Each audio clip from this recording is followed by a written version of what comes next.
Okay, just to sort of give you a brief recap,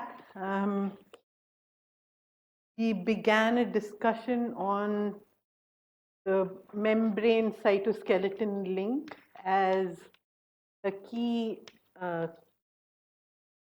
composite structure that allows cells to modulate their architecture but also generate force. So we spent some time discussing properties of the membrane. We said that the membrane can be thought of as a fluid mosaic structure, fluid because of the interactions of the lipids within the lipid bilayer, mosaic because of heterogeneity in the distribution of proteins within that bilayer. And we discussed how the lipid and protein composition of membranes can influence properties like rigidity and curvature, right? We also said that cell membranes are inelastic, and therefore in order for you to be able to either stretch the membrane, you needed to actively do something to it. Spoke about proteins and their ability to bend membranes. We also spoke about the existence of reservoirs in the membrane there are superstructures within the membrane that can be unfolded when a cell needs to stretch.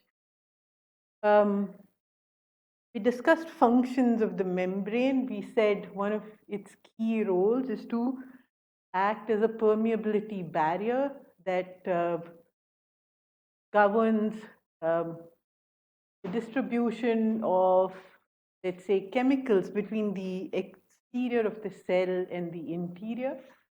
In particular, we sort of discussed how transport of even small molecules and ions is not, often requires some active mechanism, in that there are channels, for example, that will transport specific ions selectively, right?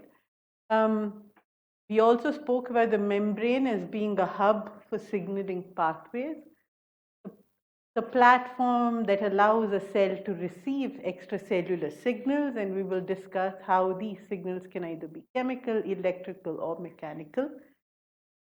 And it can then relay these signals it receives to the interior of the cell. And we will particularly focus on two aspects of this signal, of this relay. One is to the cytoskeleton, we will discuss next, but also to signal transduction pathways. And so in response to these external signals that a membrane might receive, the cell can either change its shape or exhibit movement. And some of the things we will discuss that can happen downstream of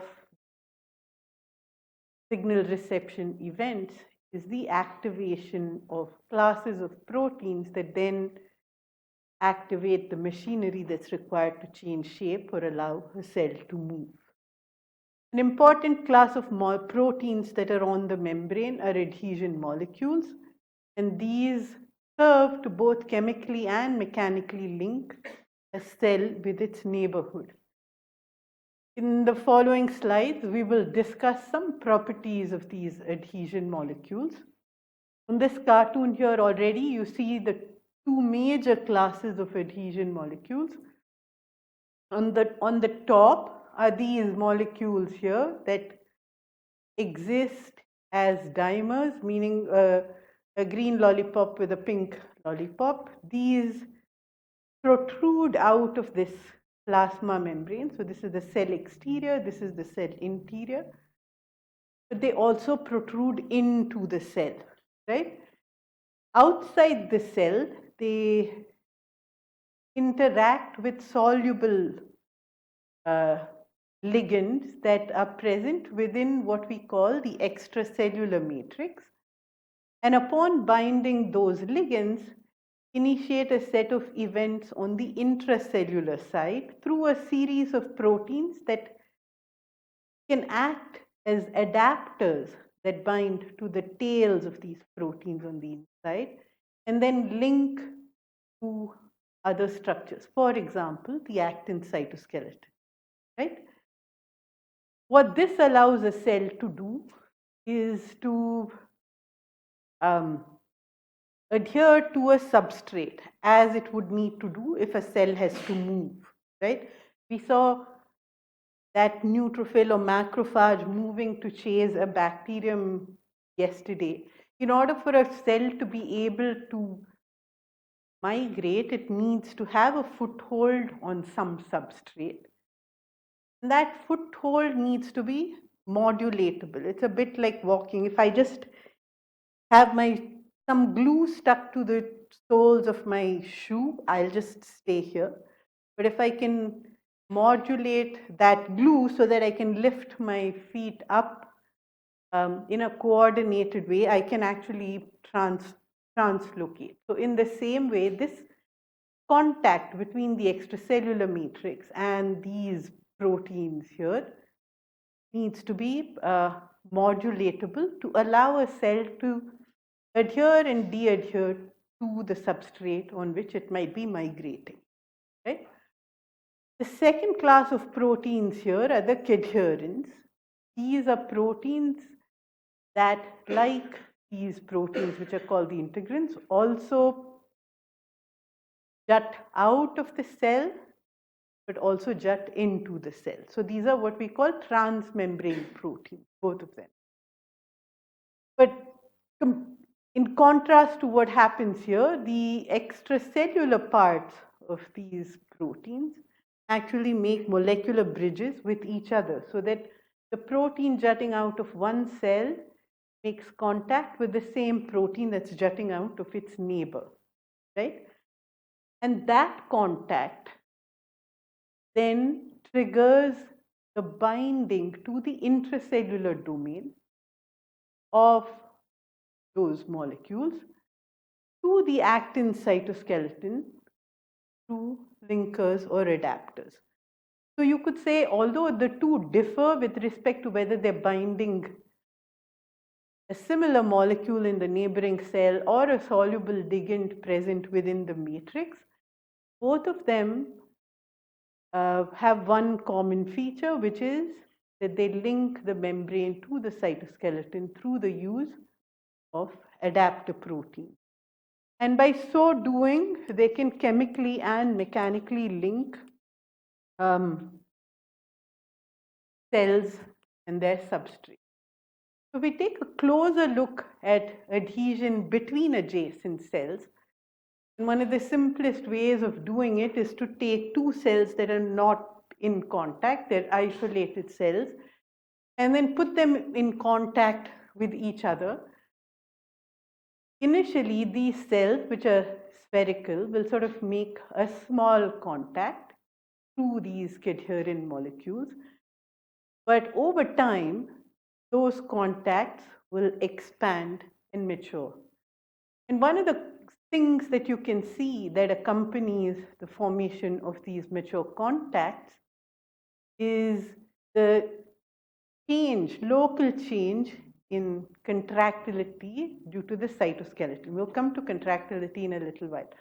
All I want you to see is that although initially this green structure here, which is the cytoskeleton, was distributed symmetrically around each cell, the moment the two cells meet, or shortly after the two cells meet, you lose or you reduce the amount of contractility at the point of contact between cells, right?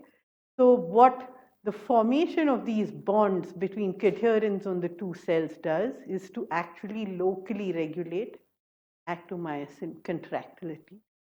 And this in turn causes a mechanical polarization of the cells such that you have lower tension at this point of contact, and this facilitates its expansion. You have higher tension, the regions away from the contact.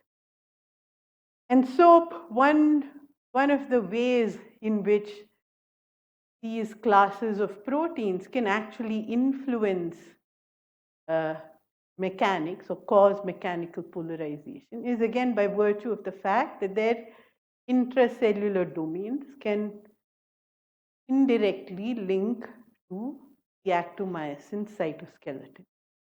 And so one of the responses to the engagement of these receptors on adjacent cells is the experiencing of a mechanical stimulus, which is then transduced to a chemical response, which in this case actually affects the conformation of a key protein here in this complex, which becomes unfolded in response to this mechanical stimulus.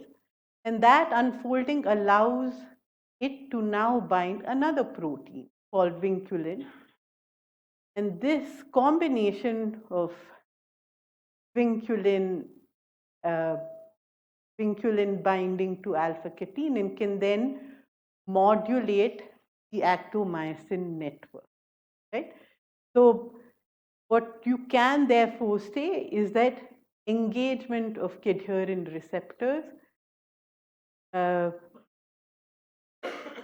is transduced to, through a chemical signaling pathway to influence the activity of the cytoskeleton. Again,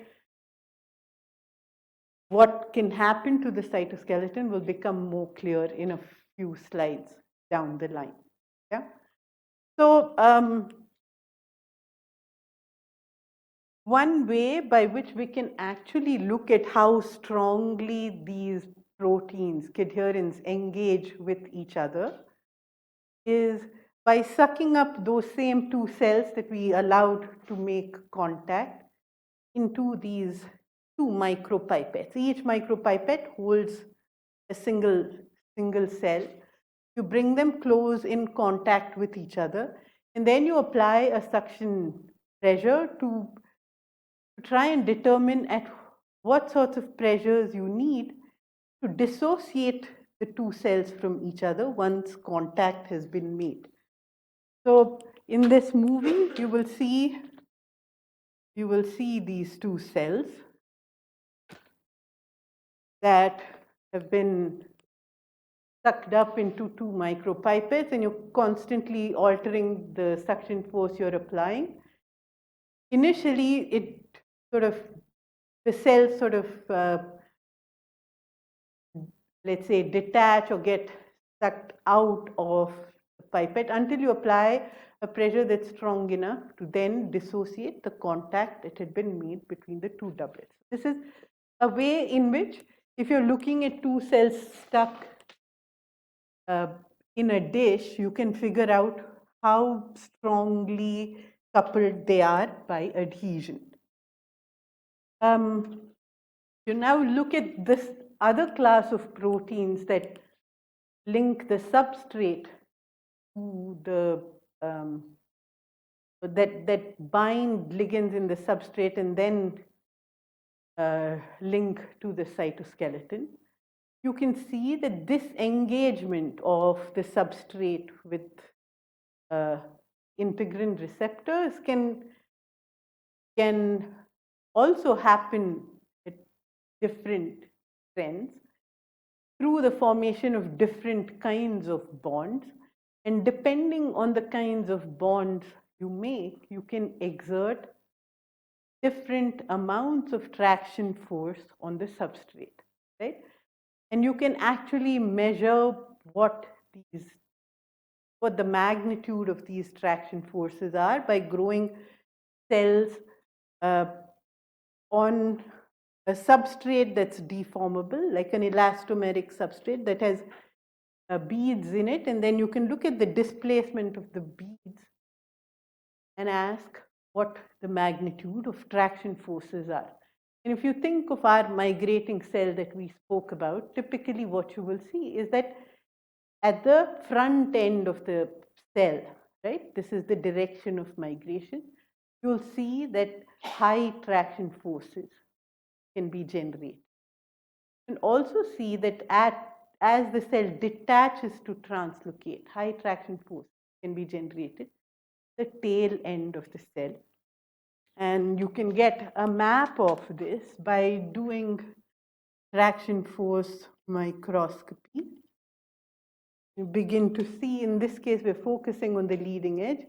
You can see that high traction forces are generated very close to the leading edge of a migrating cell.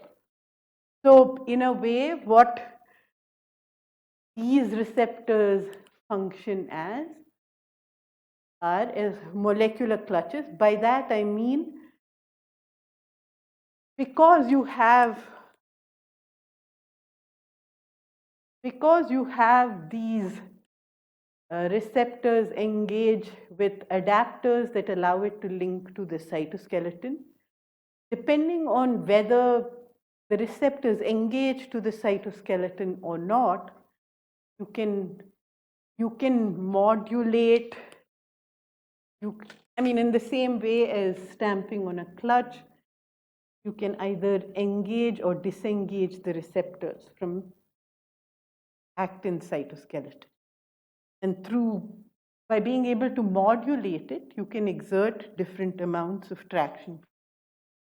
Okay, so having spoken about the membrane, I'm going to quickly move to the cytoskeleton. And the cytoskeleton we already saw are essentially self-assembling polymers that are made up either of heterodimers, as in the case of microtubules that are composed of an alpha tubulin and a beta tubulin subunit, or just actin monomers, as in the case of actin. Actin assembles into a helical filament that's relatively flexible, whereas microtubules assemble into these hollow rod-like structures that are relatively rigid. So I think Vijay mentioned something about persistence length yesterday. So microtubules are relatively rigid, actin filaments are flexible. Microtubule will nonetheless buckle if subjected to very high loads. And we will take a look at that maybe sometime tomorrow.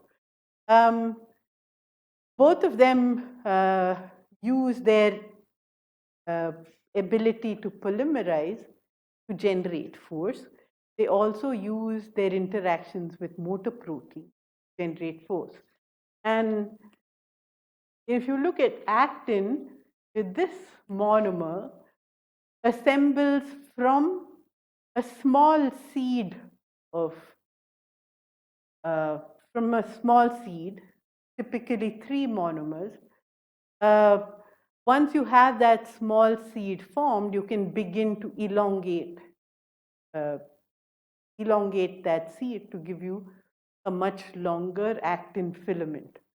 Once an actin filament is formed by nucleation and elongation, the steady state of that filament is maintained by a property that we call treadmilling. That means that the rate at which new monomers are added is similar to the rate at which monomers come off from the other end. And I should remind you that this is a polarized filament that has a growing end and a non-growing end. And just by virtue of growing by polymerization, these filaments can exert forces on, let's say, a membrane they encounter. What you see here is a bacterium, right? And this is an actin filament that's growing by what we would call branching. Okay? We call this dendritic nucleation, but just it's enough to sort of see that here the new filaments are being added at an angle to the earlier filament. And as this filament polymerizes against the surface of the bacterium, it can actually push the bacterium. And this was illustrated very nicely many years ago in a bacterium called Listeria monocytogenes, which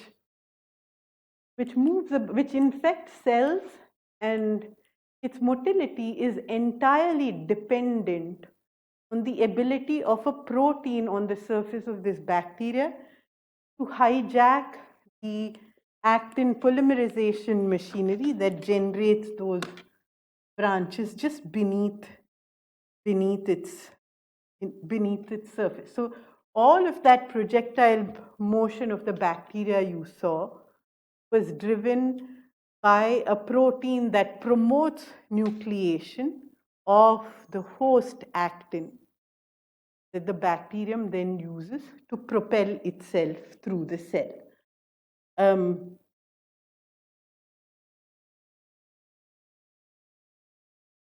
Okay. But it's not just that kind of nucleation that can happen. So actin filaments can also grow in a sort of parallel arrangement in which long linear filaments of actin can be held together to form bundle-like structures using these cross-linking proteins. And by doing this sort of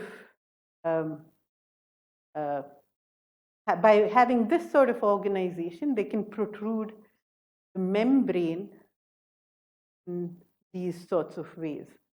And if I go back to cell migration, the sort of nucleation that I showed you that was responsible for moving the bacterium is what happens at the leading edge of a migrating cell that's throwing out these membrane ruffles and propelling itself. These sorts of organizations are typical of structures that we call philopodia, that are spiky membrane protrusions that just swerve back and forth to explore the environment, right?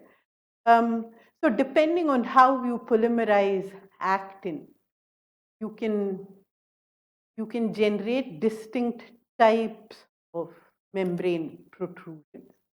And the generation of distinct types of networks requires a distinct set of proteins in the actin toolkit. So just by polymerization, actin can generate protrusive forces, but as I'm sure most of you know, actin functions with a motor protein called myosin.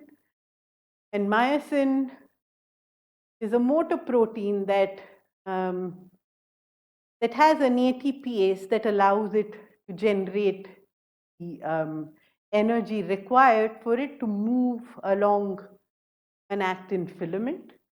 And so you can think of many modes in which this motor protein can work with actin. It can walk along a single filament of actin and cause the sliding of these actin filaments, the gliding of these actin filaments. It can cause contraction or expansion of a network of actin filaments depending on how the actin filaments that are cross-linked by this myosin are oriented with respect to each other. If they're oriented like this, right? By that, I mean, I told you these filaments were polar, so they were sort of oriented towards each other or away from each other. It can either pull the filaments away from each other or bring the actin filaments close to each other. And if we look at how muscles contract and relax, this is sort of the organization that's responsible for the expansion and contraction of muscle. But if we look at other cells, we don't have this sort of ordered organization of actin filaments in parallel arrays that are bridged by myosin filaments in this particular way. More often than not, you have randomly organized filaments of actin, and myosin is sort of sort of helping contract a meshwork of actin, and we don't completely understand how disordered actin networks are actually efficiently contracted by myosin. So let's assume that different configurations of actin and myosin allow you to generate distinct types of effects on actin filaments. In order for these configurations to actually alter the morphology of the cell, you need to link this meshwork of actin and myosin to the membrane. And this is where the adhesion proteins become important, because they allow you to link the actin cytoskeleton to the membrane. Sometimes you can have actomyosin networks continuously distributed, just abutting the membrane and linked to the membrane through these adhesion proteins that are also distributed continuously around the membrane. In other situations, you might have just foci of adhesion proteins on the membrane, and these serve as sites where you can link the actin to the membrane. So in this particular case, for example, you could form a belt of actomyosin that's similar to a cable that runs all around the membrane. In this case, you don't form this sort of continuous cable, but you form different kind of arrangement. So in addition to how actin and myosin are organized with respect to each other, how actomyosin is linked to the membrane through differences in the distribution of adhesion proteins can generate yet more configurations of actomyosin. I'll just introduce one key regulator here that will become relevant for what I'm going to say next. And this regulator here is a set of proteins that we call the Rho GTPases. They function like switches that can exist in one of two forms, one that's bound to GDP or one that's bound to GDP. In order for this switch to work efficiently, you have regulators that either promote GTP binding and activate, and others that take away or dissociate the GTP to GDP and phosphate and make this protein inactive. And so by switching between these two active and inactive states, you can regulate various effects downstream of these proteins. And the reason I'm mentioning them here is that all classes of proteins of this kind are key regulators of actomyosin cytoskeleton. We have three distinct classes of GTPases that we know about. One of these, which is called Rho, is a key regulator of actomyosin contractility, and one of its key targets is in fact myosin, which it renders active.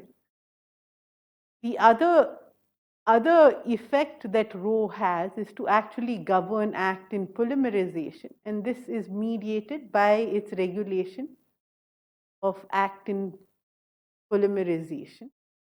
And so through both its effects on activating myosin and influencing actin polymerization, Rho GTPase is a key regulator of contractility dependent on actomyosin. TRAC is another class of GTPases of the same family that primarily governs actin polymerization. It does not have an effect on the activation of myosin. And so if you look, come to this in a minute. So each of these GTPases works by using different intermediary proteins to achieve effects, right? And why this is important is that if you're looking at a migrating cell that's engaged, that's sort of crawling on a substrate, and let's say this is the front end and this is the rear end, what you will actually see is that much of the contractility, right, that's dependent on myosin is present at the rear end of the cell. Much of the actin polymerization that drives protrusive activity happens at the front end of the cell. So in some ways, motility or cell motility provides us with an interesting paradigm in which to understand how you can generate front rear end polarity, and specifically how you can generate distinct organizations of actomyosin at the front end and the rear end. A few slides on the microtubules before I go back to migration. So the other cytoskeletal element in cells, as I already mentioned, are the microtubules. These are stiff hollow rods. And they really need strong forces to be bent. They also are polarized filaments with a growing plus end and a relatively stable minus end. They're nucleated from the minus end through the action of a tubulin-like complex in combination with a bunch of other proteins. So the filament grows from this nucleus in this direction. But microtubules also exhibit something we call dynamic instability, meaning that they're capable of growing and shrinking at their plus ends. And this makes them very dynamic. Again, like we said with actin, microtubules can exert forces against a barrier by growing or shrinking. And one way of thinking about it is that growth of a microtubule against a barrier, or addition of new dimers in the space between a barrier and an existing microtubule, can exert pushing forces, let's say, against that barrier. Correspondingly, this sort of shrinkage that happens can result in pulling forces. Like actin, many other types of proteins function with microtubules to generate many different higher order conformations of microtubules. And again, like I said, for actin, depending on how microtubules are oriented relative to each other, whether they're parallel or anti-parallel, and depending on what motor proteins they're associated with, you can form anti-parallel bundles, you can slide bundles away from each other, and so on and so forth. And one key example in a cell where you have distinct microtubule configurations is when the cell divides, right? So when the cell divides, microtubules form a structure that we call the spindle. The spindle microtubules are what hold the chromosomes that are going to segregate during cell division.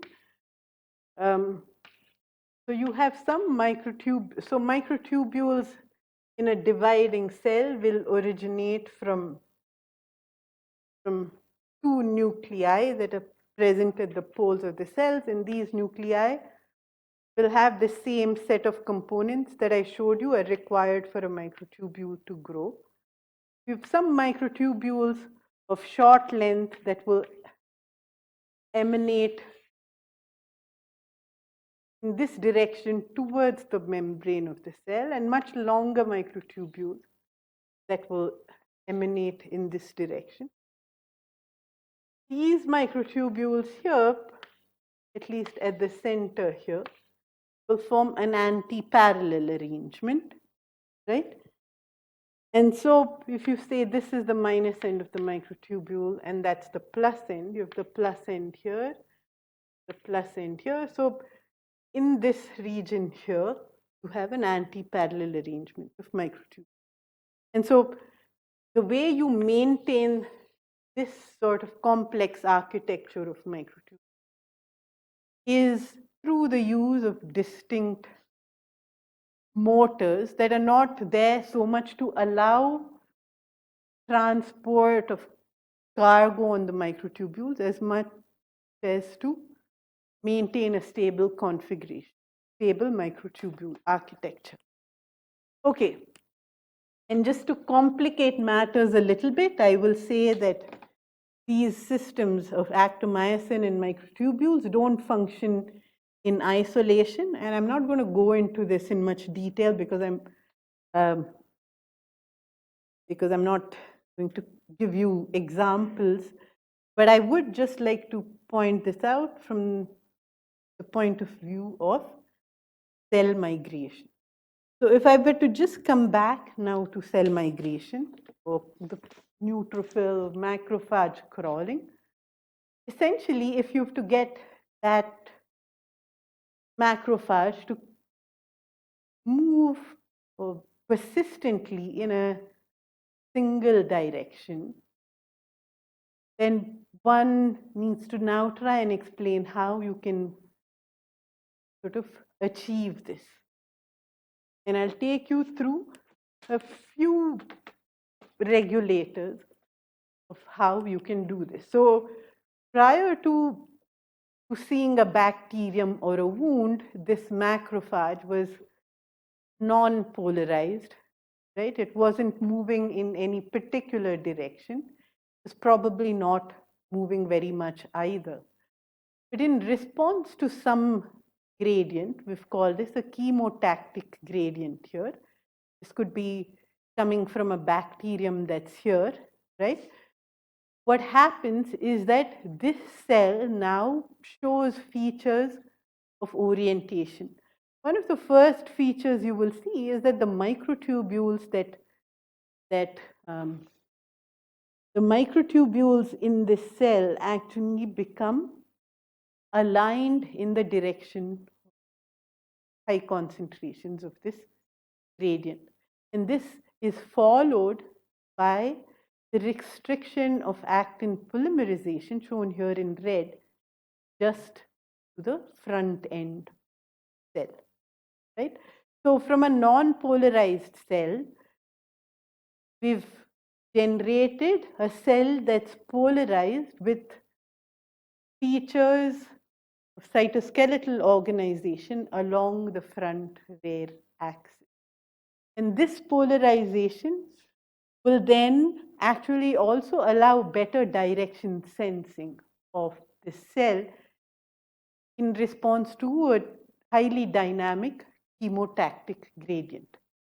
So we don't completely understand what the microtubules do and what this we don't understand what the nature of the interplay between the microtubule and the actin cytoskeleton is. But what's clear is that this actin polymerization at the leading edge is necessary to generate the protrusive forces that actually allow the cell to migrate. And it's possible that one purpose that this microtubule orientation fulfills is to actually deliver regulators of actin polymerization to this end. Another manifestation of polarization of these migrating cells is the restriction of a set of proteins that are typically involved in polarity, and I think Vijay will speak about this. I'll show you a few slides of it in a little while. Some of these proteins that exhibit very polarized distributions along the membranes of the cells in other settings also become polarized to the front end of a migrating cell. Right? So there are many features in a migrating cell that reveal that these cells have become polarized in response to a cue from a non-randomized state. So from a random state, sorry. So if you go back to the previous slide, the mechanism for motility of cells, wherein you have actin polymerization, which is polar in a polar fashion. Is that true even in a developmental context? Is that true in a developmental context as well? When you have the polarity being, the polarization of actin being skewed, one end being high compared to the other end. Is this true even you have large-scale collective migration of cells? Like large-scale tissue deformations and all? Do you see that? Yeah, it's the same. Yeah. Polarized. Yeah. Yeah. So I will, I will show you examples when we start looking at tissues or aspects of collective cell migration that's associated with leaders and non-leader cells, and show you what's true for leader cells and what's true for trailing cells. But essentially, so your question was that's about, but the mechanism for pushing is still the same. Actin polymerization. Actin polymerization at the leading edge and contractility at the rear. Almost in no situation of cell migration is there a requirement for myosin at the leading. So the protrusive forces are invariably generated by actin polymerization. Myosin is almost always present only at the rear end of the. Even in collective. Sort of lift the rear end off to allow translocation. Even in collective situations. Okay, so so in some sense we can think about what each of these systems is doing. So this complex here is a set of proteins that are conventionally used polarized cells in other settings. This here is the Rho GTPase that I spoke to you about. And this here is an effector of the Rho GTPase that I already told you governs actomyosin contractility. And so one way of thinking about how you get directionally persistent migration to invoke an elaborate crosstalk between polarity complexes and the cytoskeleton. Achieve this, right? And the details of this are sort of still being worked out. The same complexes also allow you to regulate how you engage with the matrix. So for example, depending on whether some particular protein here that's called NUM is associated with the polarity complexes or with adhesion molecules, you can govern how much of the receptor that engages in adhesion with the substrate there is on the membrane. So in some ways, you're coordinately modulating the amount of protein, amount of adhesion receptor on the membrane through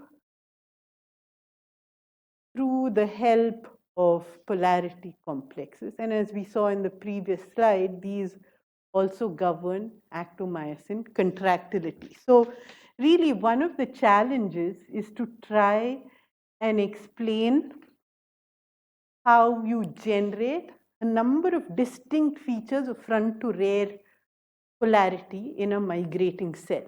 So if you look at the actin cytoskeleton here, just as I was telling Vijay, actomyosin-based contractility happens at the rear, polymerization happens in the front. Yeah? If you look at the small GTPases, the Rho family that affects myosin activity is more strongly distributed or active at the rear, Whereas the RAC family, which governs actin polymerization, is present or enriched at the leading edge. Likewise, some lipid signals are enriched at the leading edge, some are enriched at the trailing edge.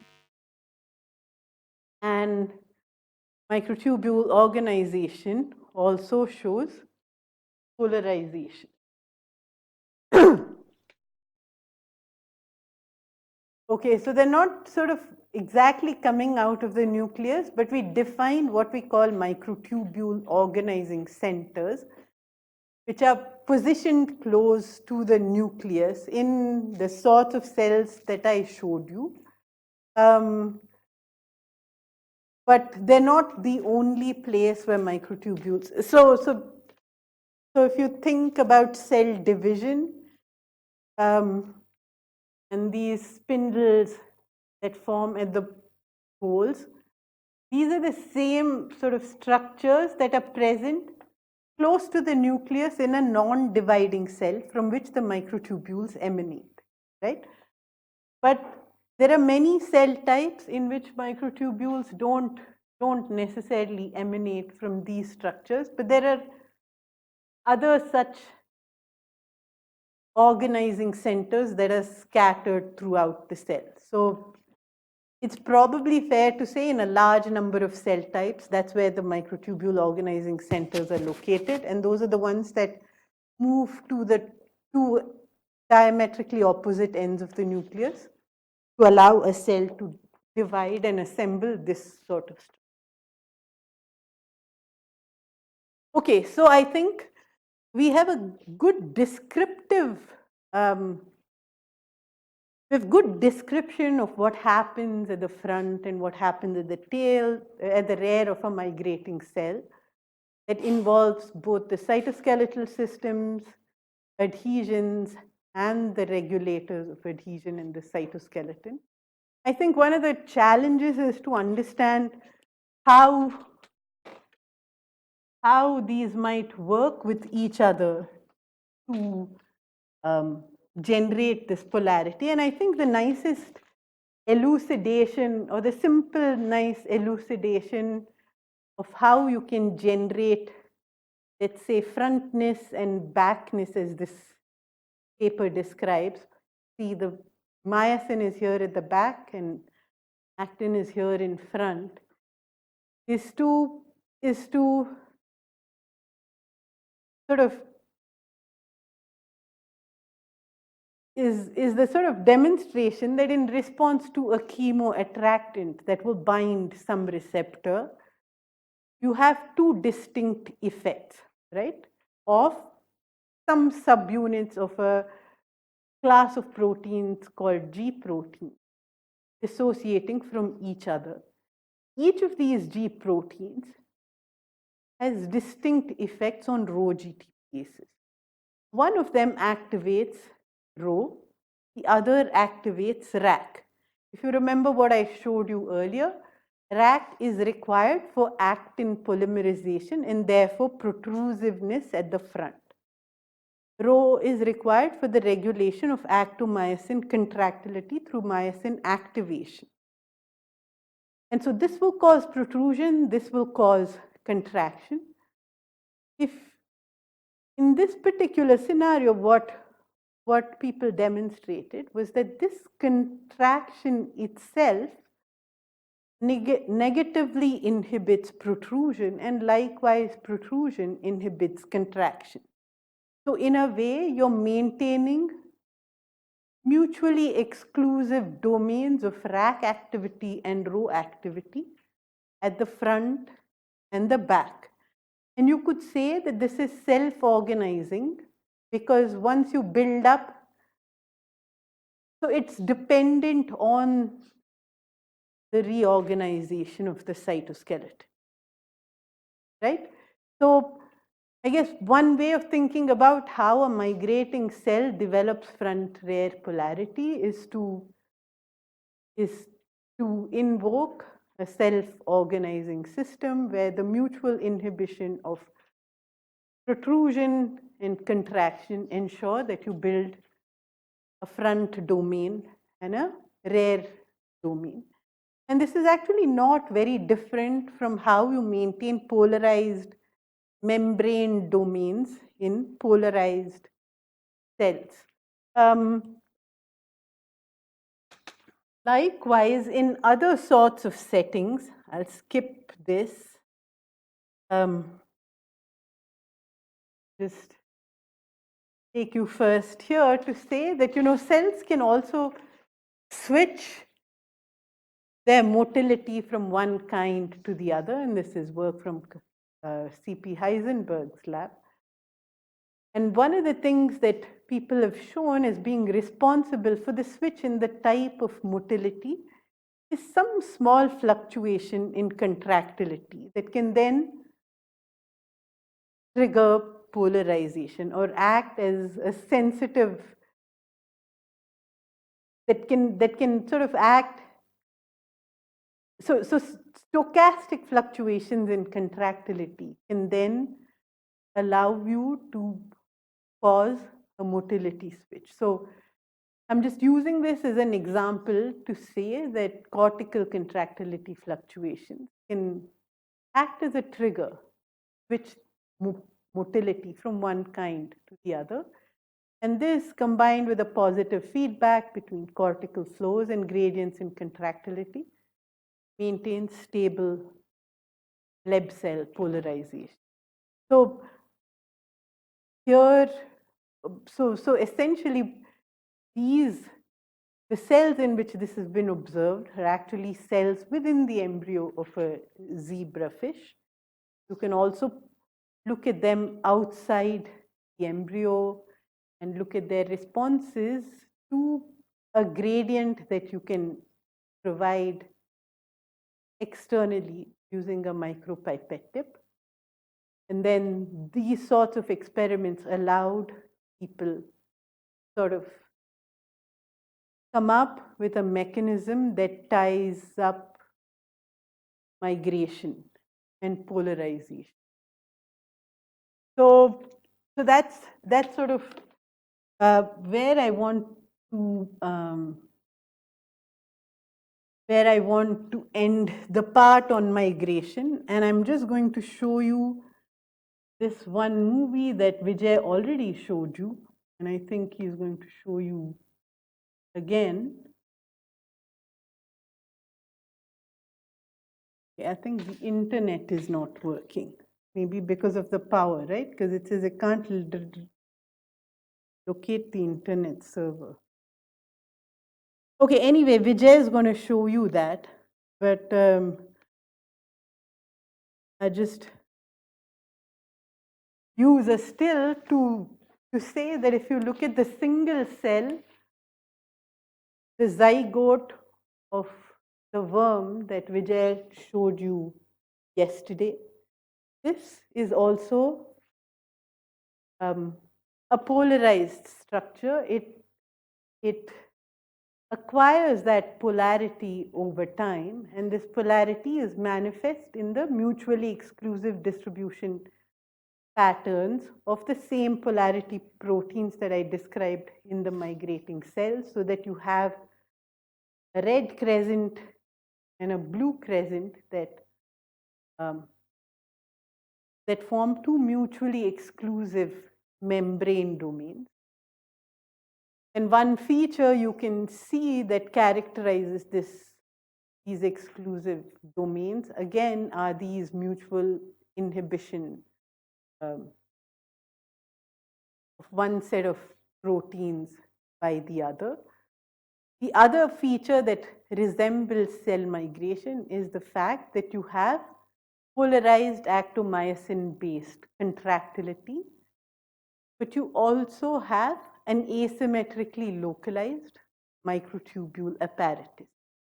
So in some way, although this cell is primarily going to divide to generate two cells that are going to have distinct fates, some of the mechanisms that give you this sort of polarization in a single cell are not very different from what happens in a migrating cell. So I guess we were talking about conserved mechanisms.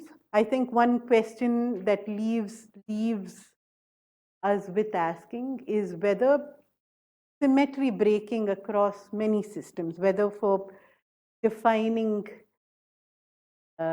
converting a non-polarized structure to a polarized structure and coupling polarities on the membrane to polarities in the actomyosin and microtubule cytoskeleton have conserved features regardless of where they're happening and what the purpose of that polarity is. So I will stop this discussion on cell migration now and move on from single cells to building more complex patterns. I'll begin with showing this movie that I was trying to show you before we finished, and this is the single cell zygote of the worm that Vijay is going to talk about later on. And what you will see is this single cell dividing, and so prior to this division, the first cell division, it sort of compartmentalizes the membrane surrounding that single cell into two domains, one that expresses a green protein, the other that expresses a red protein. So what I just wanted to show that to you to highlight is that outside of cell motility, even in the early divisions of the embryo, you compartmentalize the membrane of a single cell into two domains that are characterized by mutually exclusive distribution, two sets of polarity protein. Okay, so what I want, so Vijay is going to talk to you about, I'm guessing,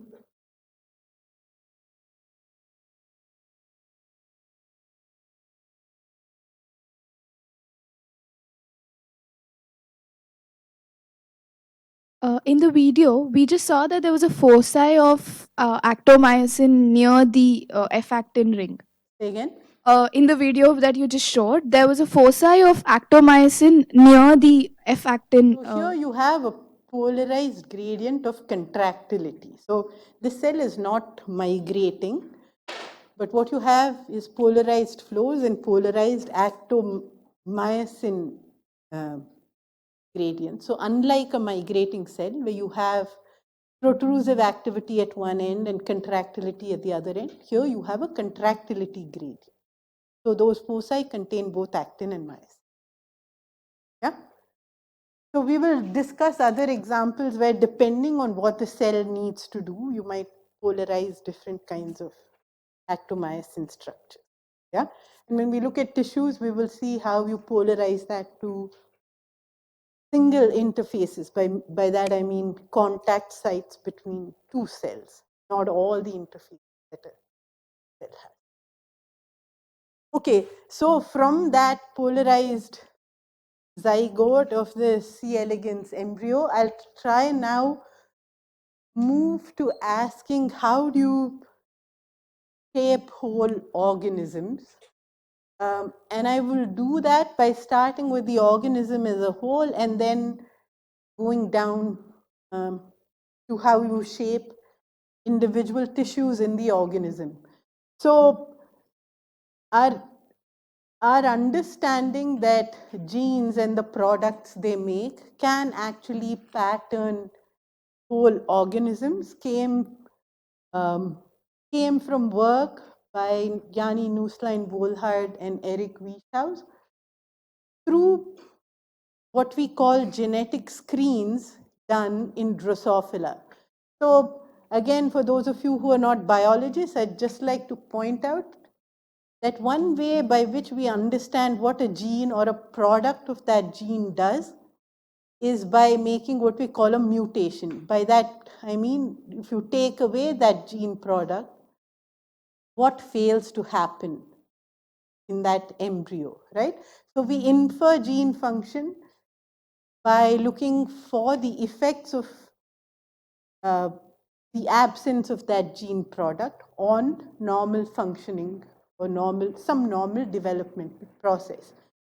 So by using the Drosophila, which is the fruit fly larva, as a stereotypic and easily recognizable pattern, Yanni Nusslein, Wohlhard, and Eric performed genetic screens to identify mutants in which this stereotypical pattern was abolished, right? So when I'm talking about stereotypical pattern, what you see here in the center is the pattern associated with a normal fly, maggot, or larva. And what will become evident in this next slide is that a fly, so when a male and female fly mate, they produce a fertilized egg that undergoes a lot of complex morphogenetic movements, and I'll show you that in a few minutes. And after a day, that so-called embryo hatches out of a shell to become a larva, right? This larva then eats and grows in size to become a fairly large structure. And you can see that this larva is distinguished by some polarizing features in its body plan. This structure here marks the head end of the larva. This here marks the tail end of the larva. This marks the top of the larva. This marks the bottom of the larva. And if you remember that a larva is a sort of crawling structure, I'm using these terms to say the head is the head end, tail is the tail end, and the top is what's on top when a larva is migrating. After it's fed well, it becomes enclosed in a pupal case, and a lot happens to this larva within that pupal case till 4 days later, an adult fly comes out of that pupal case. So much of what we're looking at here is what this larva would look like just under an ordinary microscope. And there are structures on this larva that are refractile, so you can see this banding pattern. So a simple experiment you can do, I say simple, but it's actually time consuming and requires a lot of patience. The simple experiment you can do is to ask what confers this pattern, and you could look for mutations in which this pattern is abolished. You'll see in this extreme case here, you don't see as many of these bright bands as you would see in a normal larva. And here you've just a few of them, right? So you can quickly assay for gene functions that are required for the establishment of this pattern. And this pattern's interesting. You can say, why should one bother to look at some refractile regions in a fruit fly larva? I'd say the reason it's interesting is because these banding patterns are a manifestation of something that's conserved across animals, and that's the segmented body plan, right? For the same sorts of features that you see here in the larva are also seen when you look at the vertebrae of humans or the ribs. They're structures that tell you that the body plan actually becomes segmented. And so by performing these screens, what they were able to do was to show that distinct gene functions contribute to segmentation of the embryonic or larval body plan. And I want to now, before I come to what that actually told us about how you segment an embryo, I just want to go from that static picture of looking at a larva at the end of its development to showing you what happens to a Drosophila embryo from the time a fertilized egg is laid. And this is a movie that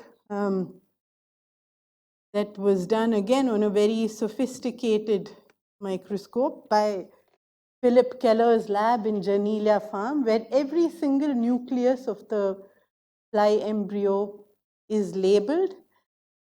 And essentially what you're watching is what happens to these cells while during the stages of embryogenesis. And all I want you to see is that individual nuclei are sort of jiggling about. This is looking at the top end of the embryo. This is looking simultaneously at the bottom end of the embryo. And you'll see that there are large scale movements of groups of cells. And from an unsegmented embryo that you saw earlier on, you begin to see features of segmentation in the embryo itself, right? And then after a number of other events happen, you now generate a structure that's more uniform on its surface, a structure that develops contractile activity in its muscles, strong enough for it to now just emerge out of the covering that it's surrounded by and become a larva. So after a lot of this twitching movement, you will see that this embryo now hatches out to become a larva, right? So in a way, this illustrates to you the complexity of morphogenesis. So one of the things I want to point out here is that in the previous modes of morphogenesis that I described to you, I said life starts as a single cell, and then undergoes what we call cleavages to generate more cells and more types of cells. In the fly embryo, what happens is that you start with a single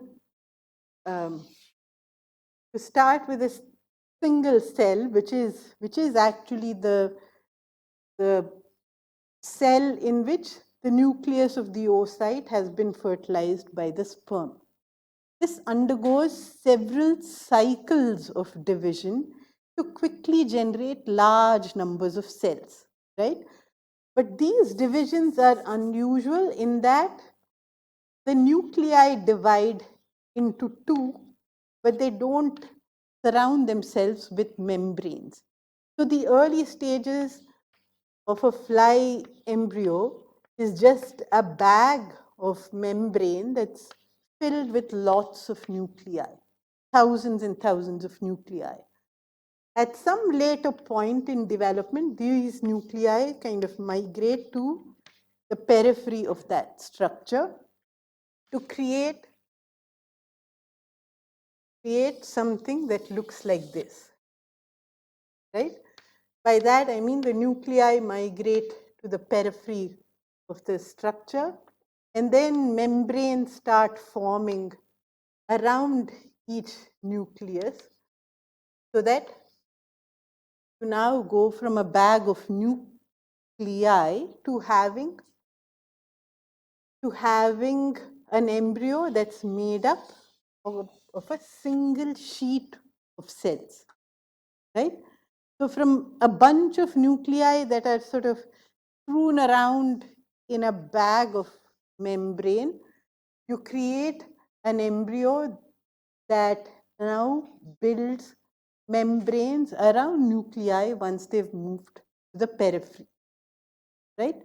So this is how you create in the fly embryo a sheet of cells, and this is what we call a monolayer, meaning that you've only one row, one layer of cells, and they're all arranged like one sheet that surrounds the whole embryo.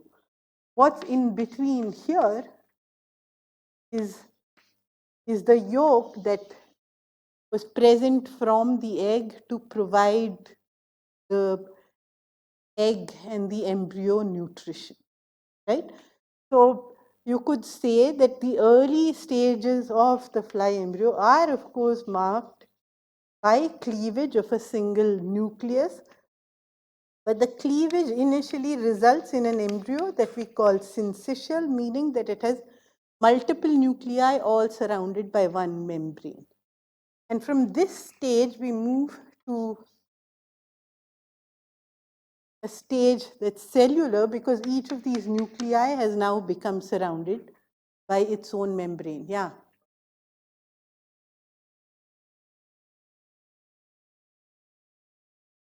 How do? Say again, how do?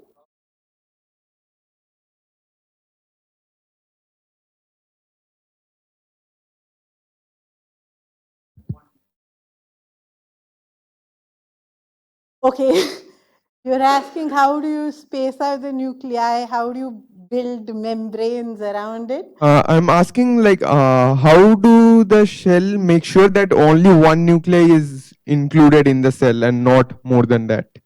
Yeah, so that's a good question. And so there are a whole bunch of scientists who are studying this process that you call cellularization and the kinds of questions they're asking. So basically, where does this membrane come from? It comes from the membrane that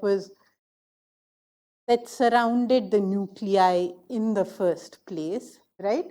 And what this membrane does is that it will sort of start to make little invagination like that. And let's say you have invaginations from two adjacent cells, they will sort of meet here like that and then create a cellular structure. So in a way, the question you're asking is how does this invagination know where it should happen, right? In some sense, you can simplify that problem asking the same question when a single cell divides into two cells, right? During a cell division, if you want to maintain symmetry in this process, and we were just discussing that at tea time, essentially you need these membrane invaginations coupled to the cytoskeleton to happen at the center of the cell, right? If my division is to be symmetric, right? So a similar question you can ask is what tells the cell where its middle is, right? And there are many different places from where signals come, and whether you're looking at how a unicellular organism like a yeast cell, breaks into two, a fission yeast cell, or how an animal cell divides, there are several mechanisms inbuilt into the structure, inbuilt into this structure that allow a cell to define its middle, right? So I was just telling some people at tea time that you have to integrate both where the spindle is located, it defines where this invagination will happen. So if a spindle is a little bit off center, right, this furrow is not going to form at the center of the cell. It's going to form at the equatorial plane of the spindle. So I can move the spindle this way or that way, and by doing that, I can determine where this furrow will form. And so in this particular case, that's dependent on interactions between the microtubule and actin cytoskeleton. So here, we don't completely understand how membranes decide where to form, but what people have shown is that even before the membranes form, there's a certain spacing of nuclei and microtubules. It's almost as if even in a membrane-less state, there is some sort of compartmentalization of cellular structures. And one way of explaining where the membrane forms is to say that that compartmentalization provides you with some sort of cues about where to invaginate the furrow. Yeah? So it's a bit like, I mean, if you look at clouds when you're in a plane, you will see that some of these clouds are like parcellated, right? So there's already parcellation, even though there's nothing bounding each of those parcels. And you could argue that some cues that come from that sort of parcellation create a zone around them that defines where membrane can form. Yeah, in the simplest way of explaining it is like that, but I should point out that it's not really well understood yet. Okay, so, but that allows you to go from here to make a single sheet surrounding the yolk. I should actually, I mean, so this is a detail, but it's an important detail. I should say that just outside, so this is the plasma membrane, like I showed you for the migrating cell, right, which actually invaginates and forms these sheets. But covering that on the outside is what we call a vitelline membrane that sort of basically guards this structure. When I say guard this structure, Vijay was talking about some kind of collective order and so on. So actually, if I take this membrane away, you'll realize that this just looks like a lump of liquid, right? And it sort of, you know, it's really, really squishy and so on. So in a way, this membrane is actually necessary to sort of hold its architecture a little bit. Okay, so this bit is different from what I showed you in the mouse, where one cell divides into two, that becomes 4, and each of these is a conventional cell division, right? Okay, so now if I looked at, I'm trying to keep time, it's already 11:30.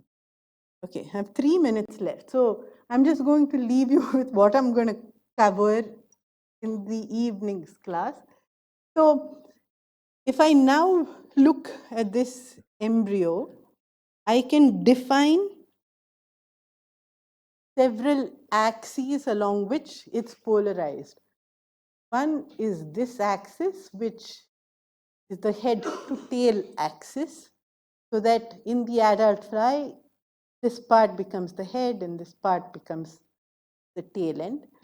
The other, so this I might refer to as the anterior posterior axis, right? The other axis is this axis. So if I look at where the legs are and where the wings are, or where the back is and where the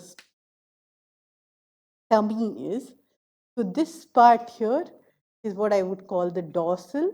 This part here is what I would call the ventral. So there's a dorsoventral axis.